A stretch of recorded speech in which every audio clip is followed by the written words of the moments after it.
J'ai faim, c'est affreux. Merde, merde. Bonjour, comment ça va? Aujourd'hui les amis, je suis ravi pour vous retrouver pour la 4e vidéo de la conquête spatiale pendant la guerre froide. Et oui, déjà 4, c'est énorme. Donc today, on est là pour éclater de la fusée. Bah non, aucun rapport, aucun rapport. Non, plus sérieusement, il y a 2 semaines, on s'était arrêté au vol de Gagarine et le vol d'Alan Shepard. Et vu qu'Alan Shepard, bah, c'est un gros nul, il a juste fait un vol parabolique. Enfin, c'est... Dans mes notes, c'est noté, c'est trop la honte. Donc c'est trop la honte. C'est juste trop la honte.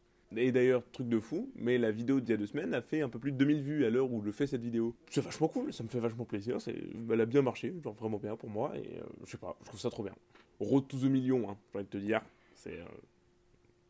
Enfin bref. Alors, un peu de sérieux, on se reprend et on redémarre. Aujourd'hui, c'est plus la partie de la découverte. Vous allez voir pourquoi. Le 25 mai 61, Kennedy dit We choose to go to the moon. Je passe l'extrait assez mythique. We choose to go to the moon. We choose to go to the moon.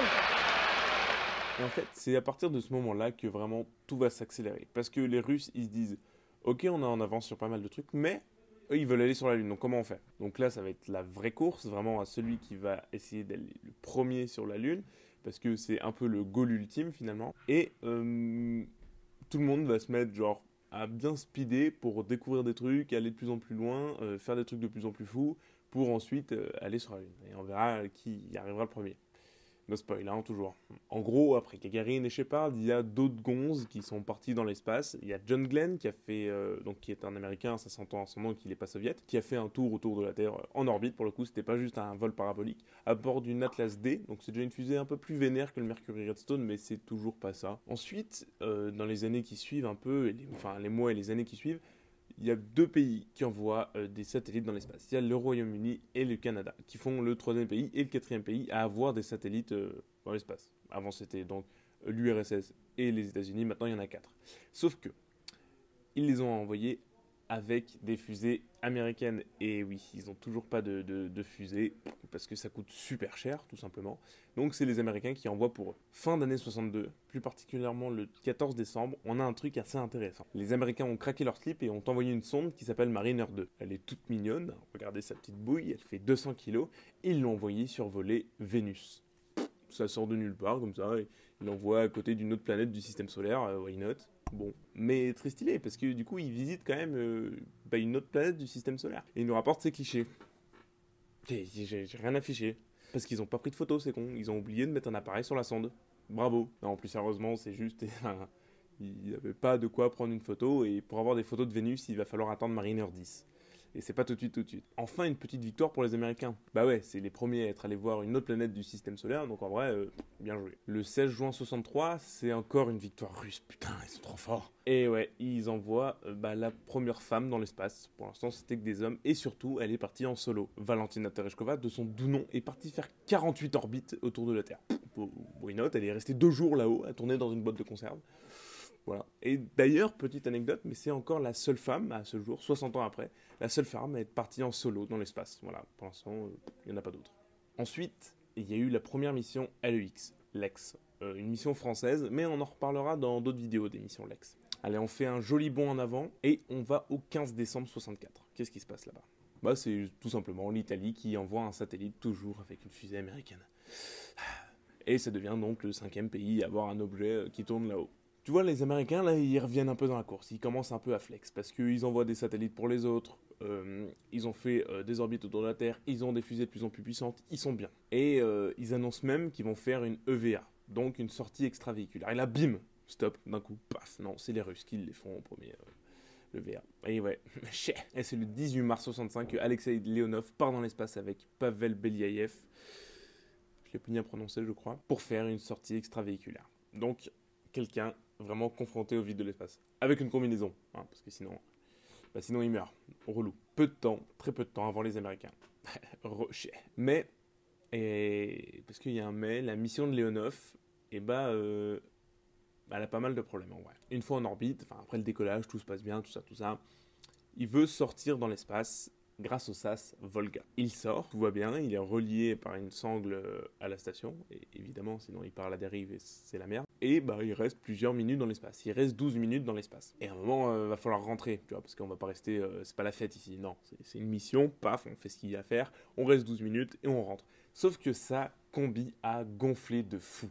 À cause de la surpression à l'intérieur de la combi, et en gros, il y a plus de pression à l'intérieur de la combi que dans l'espace, parce que dans l'espace, il n'y a aucune pression, il y a 0 barre de pression. Du coup, la combi, elle pousse vers l'extérieur grossièrement, et elle gonfle, et Leonov peut plus rentrer dans le sas. Merde, c'est dommage quand même. Il parvient quand même à entrer, mais la tête en avant.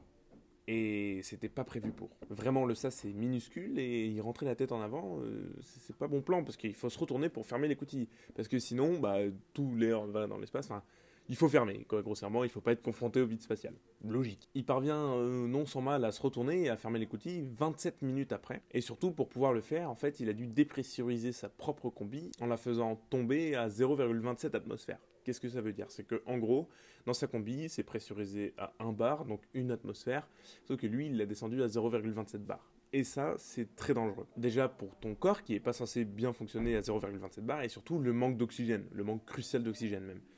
Il galère beaucoup même, et il arrive quand même à fermer l'écoutille, et il rentre dans son vaisseau. Mais il est dans le mal, un peu Leonov. Une fois à sa place, dans son vaisseau, tout bien installé à côté de son collègue Pavel, il se rend compte qu'en fait, l'écoutille, il l'a mal fermé. Et du coup, il y a de l'air qui s'échappe dans l'espace. Une fois qu'ils comprennent ça, ils se disent, bon, pas grave, c'est pas très grave, parce que c'est pas non plus hyper vénère, on va augmenter le flux d'oxygène dans la cabine pour pouvoir respirer convenablement. Sauf que ça fait monter le taux d'oxygène à 45%. C'est beaucoup trop. Enfin, le corps, ça va, mais s'il y a genre une étincelle là-dedans, ça explose, tout prend feu. Ensuite, dû à un problème, les réserves d'air sont tombées de 75 à 25 atmosphères. C'est la merde, encore une fois, donc ils se rendent compte qu'ils n'ont plus beaucoup d'air pour vivre encore, et en fait, ils vont devoir avorter leur mission, genre atterrir plus tôt. Donc en fait, ils parlent à Korolev et il leur dit, en gros, on doit rentrer. Donc ils calculent toute une trajectoire, etc.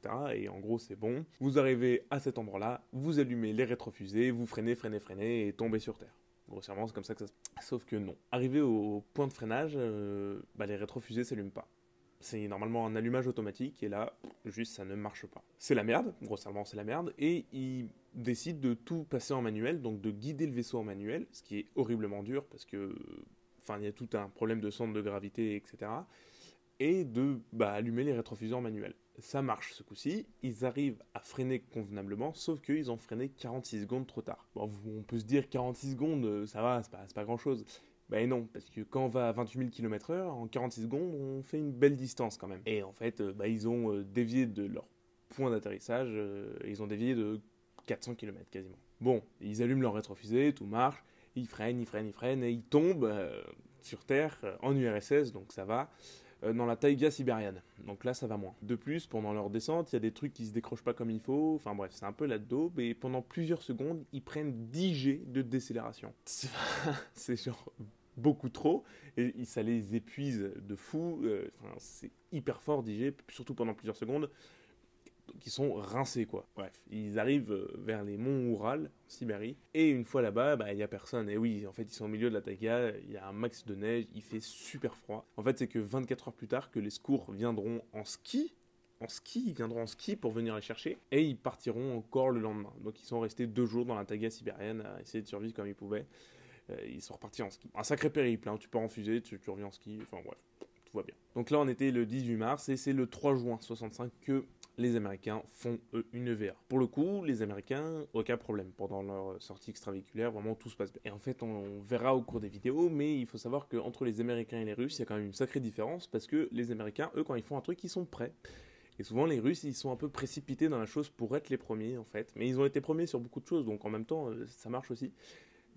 Mais souvent, ils sont pas trop prêts et ils ont eu pas mal de problèmes. Donc on l'a vu là avec Alexei Leonov, et il va en avoir d'autres. Mais du coup, voilà, le 3 juin 65, c'est Ed White qui fait une sortie extravéhiculaire. Et lui, il reste 22 minutes dans l'espace, donc un record par rapport aux Russes. On avance encore un peu, et le 14 juillet 65, c'est une autre planète qui est découverte, enfin pas découverte, mais survolée, avec la sonde Mariner 4 pour le coup, et elle survole Mars. Et elle nous offre des clichés de Mars, voilà. C'est une tache sur une pellicule, hein. La qualité est dégueulasse. Mais bon, on les excuse, c'est à plusieurs dizaines de millions de kilomètres de la Terre, vas-y, c'était il y a 60 ans... tranquille, genre, c'est pas grave. Ensuite, le 26 novembre 65, c'est les Français qui envoient leur premier satellite dans l'espace. avec leur fusée en plus. Ah, putain, Cocorico, là, c'est cool. Et oui, c'est une fusée Diamant, une petite fusée d'une vingtaine de mètres de hauteur qui envoie notre premier satellite dans l'espace. Et notre satellite s'appelle Astérix. Voilà. Stylé, en vrai, comme nom de satellite. Et la France devient donc la 3e puissance mondiale spatiale. Aussi, ça, c'est pas mal en vrai. Et on va s'arrêter là pour aujourd'hui. On a fait pas mal d'avancées en vrai aujourd'hui. On a avancé d'une bonne paire d'années. Il nous reste de très belles choses en perspective. J'ai parlé de la mission de John Glenn. La mission s'appelle Gemini 4. Je pense que je ferai une vidéo dédiée aux missions de Gemini parce que c'est des sacrés trucs aussi, ces missions-là. Bon, enfin voilà. En tout cas, on s'arrête là pour aujourd'hui. Désolé pour ceux qui en voulaient plus, il va falloir attendre un peu. En tout cas, moi, je vous dis à la semaine prochaine. Toujours en espérant que cette vidéo marche autant que celle d'il y a 2 semaines. N'hésitez pas toujours à vous abonner, liker, partager, tout ça. Hein, c'est la coutume, j'ai envie de te dire. On termine là. Allez, bisous tout le monde.